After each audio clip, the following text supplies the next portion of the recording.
जब तुम इस दुनिया में आए भी नहीं थे ना, तब से वो तुम्हें प्यार करती है। जिस दर्द को सहने के लिए वो तैयार थी और है, वो भी तुम्हारे लिए, उस दर्द का तुम्हें अंदाजा भी नहीं होगा।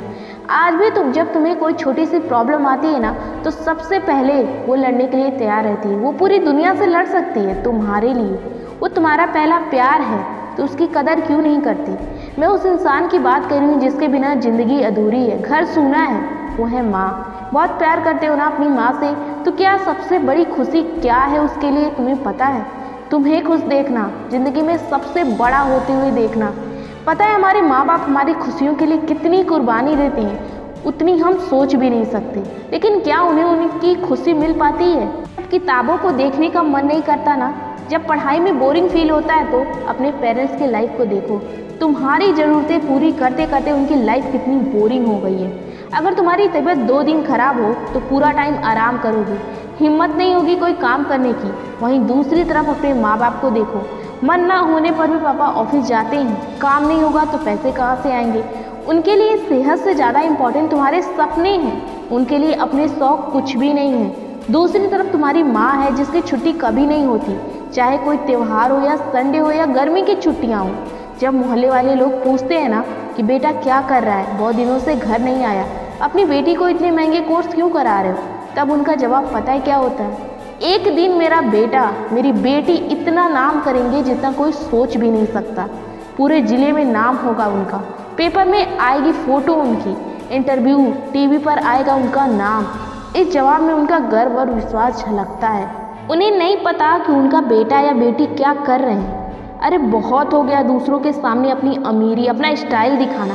अगर तुम कामयाब नहीं होना तो तुम्हें ब्रांडेड कपड़े और ब्रांडेड गाड़ी कोई पहचान नहीं दिला सकती।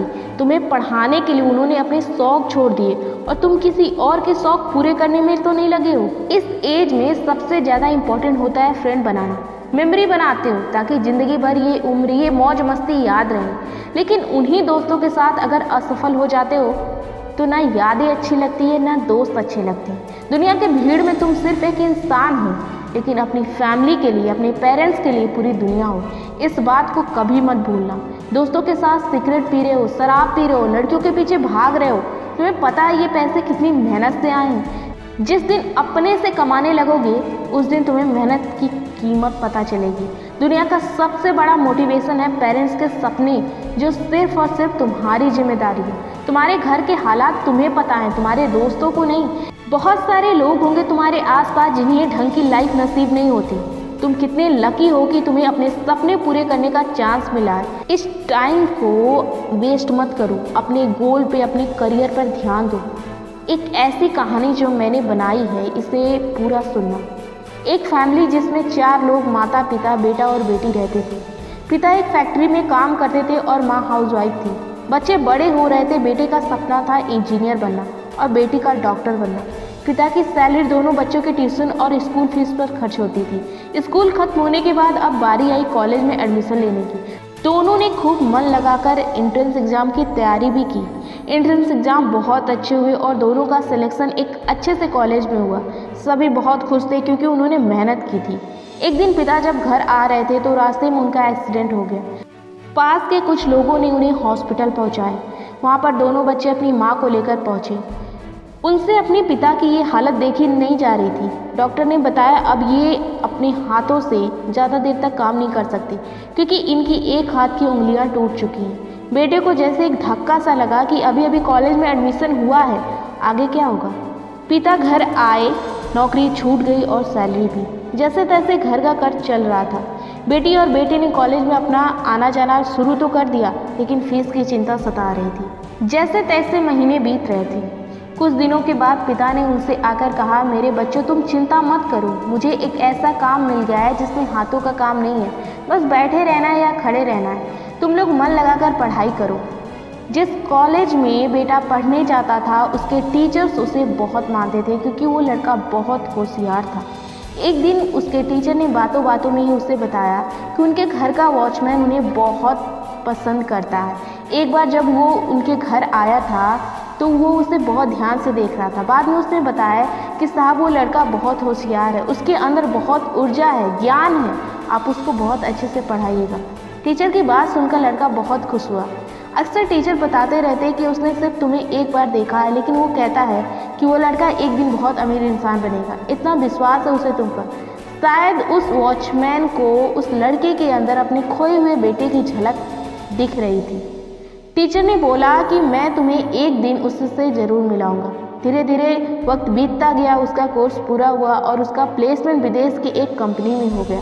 बेटी डॉक्टर हो गई और बेटा इंजीनियर। इसके बावजूद उसके पिता ने नौकरी नहीं छोड़ी, क्योंकि उसी नौकरी से बच्चे काबिल हुए थे। अब बेटी ने इच्छा जताई कि उसे विदेश जाना है। पिता ने कहा, बेटा तुम यहीं रहकर अपने देश में अच्छा काम करो, हमारे साथ रहो, बहन की शादी कर दो। बेटा जिद पर अड़ा रहा, मुझे विदेश जाना है, मैं अपनी ज़िंदगी अच्छे से जीना चाहता हूँ। अब तक मैंने सिर्फ ज़रूरतें पूरी की हैं, अब जीना है मुझे।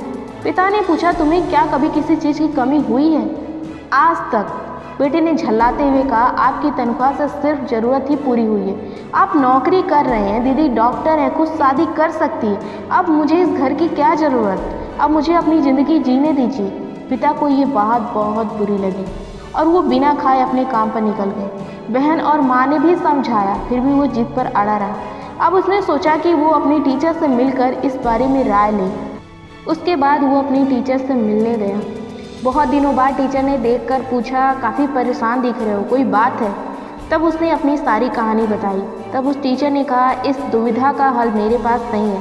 हाँ, मैं अपने वॉचमैन से तुम्हें मिला सकता हूँ जो बहुत तुम्हारी तारीफ़ किया करता था। अभी तो वो मेरे कुत्ते को नहला रहा है, वो तुम्हारी बहुत तारीफ़ करता था। क्यों? आज मैं जान पाऊँगा, क्योंकि उसे तुम्हारे अंदर मुझसे ज़्यादा संभावनाएं दिखती हैं। आज वो तुम्हारी समस्या का हल भी निकाल सकता है। आज तुम उससे मिलना ज़रूर। कुछ देर तक वो अपनी टीचर से बातें करता रहा।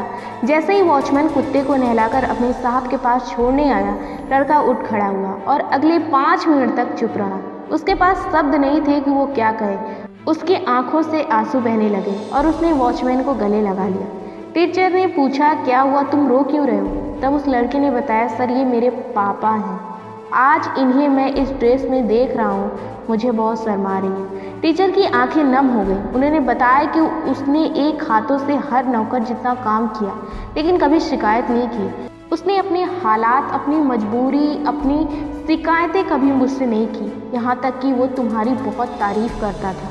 वो अपने बच्चों की बहुत तारीफ़ करता था। मुझे नहीं पता था कि ये तुम्हारे पिता हैं, लेकिन उसने कभी ये नहीं बताया कि ये तुम्हारे पिता हैं, ताकि तुम्हें बुरा महसूस ना हो। क्या इस पिता की मेहनत तुम्हें दिखाई नहीं देती? पिता चुप थे और बेटे के आंसू उसके शब्दों को बयां कर रहे थे। ये कहानी तो सिर्फ एक काल्पनिक कहानी है, लेकिन हजारों ऐसे मौके आते हैं जिसमें हमारे माता पिता हमें ये एहसास कराते हैं कि उनका स्थान ईश्वर से पहले क्यों है। अभी भी तुम्हारा ध्यान भटकता है ना, तो संभाल लो। अपने गोल पे इतना काम करो कि तुम्हारे पेरेंट्स ये कह सकें, बेटा हो तो ऐसा या बेटी हो तो ऐसी। ये कहानी भले ही काल्पनिक हो, लेकिन इसकी मीनिंग रियल है। मुझे कमेंट सेक्शन में बताओ, क्या आप इस कहानी से एग्री करते हो?